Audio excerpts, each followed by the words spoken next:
Obi-Wan Kenobi is married to Catwoman? I feel like my entire childhood just orgasmed.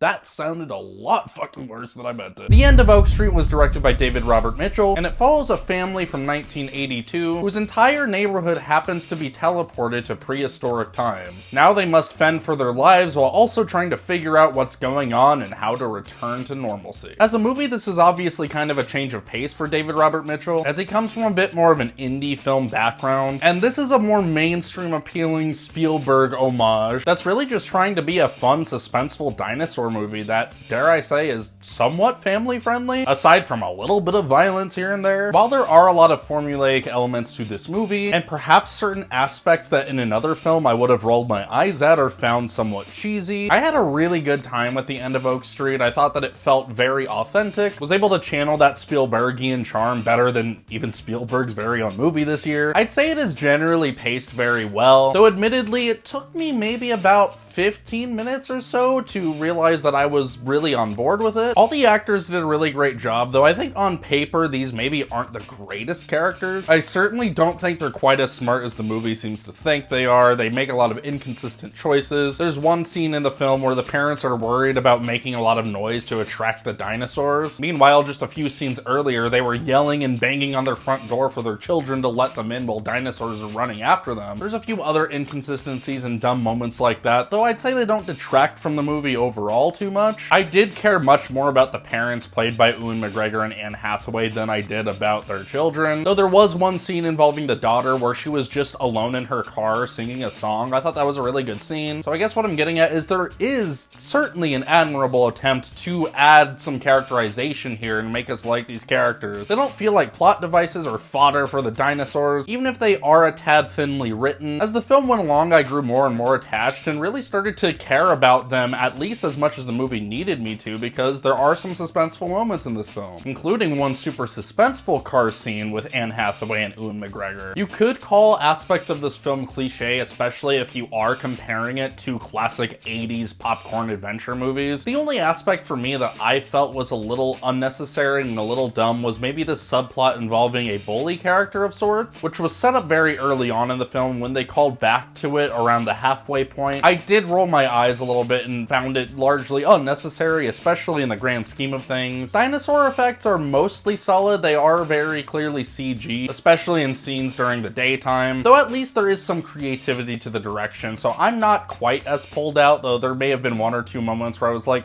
I definitely don't feel like there's a dinosaur there. In particular, there's a chase scene towards the latter portion of the film that I felt kind of nothing during. I will say I really loved how that scene resolved. I think despite this movie sticking to a familiar structure, it mixes things up just enough and adds a certain level of creativity to the point where I didn't mind its formulaic nature. In fact, I found it really charming in the end. Going into this movie, I was expecting more of a blend of indie art house sensibilities with a Spielberg-esque popcorn thriller, but really it's just the latter. There's really not much of an A24 vibe to this movie, despite the fact I've heard people saying it feels like a combination of A24 and Jurassic Park. No, across the board, this is just a straight up popcorn movie, and it's really damn well done. I also have to say there's some excellent comic relief in the film. Modern movies really struggle with the comic relief thing, but there were a couple flat out hilarious scenes in this movie. So in the end, I was really happy with The End of Oak Street. Dare I say, it was kind of a feel-good movie, and I'm gonna give it a solid 7 out of 10. Thanks for watching, guys. Hope you have a good one.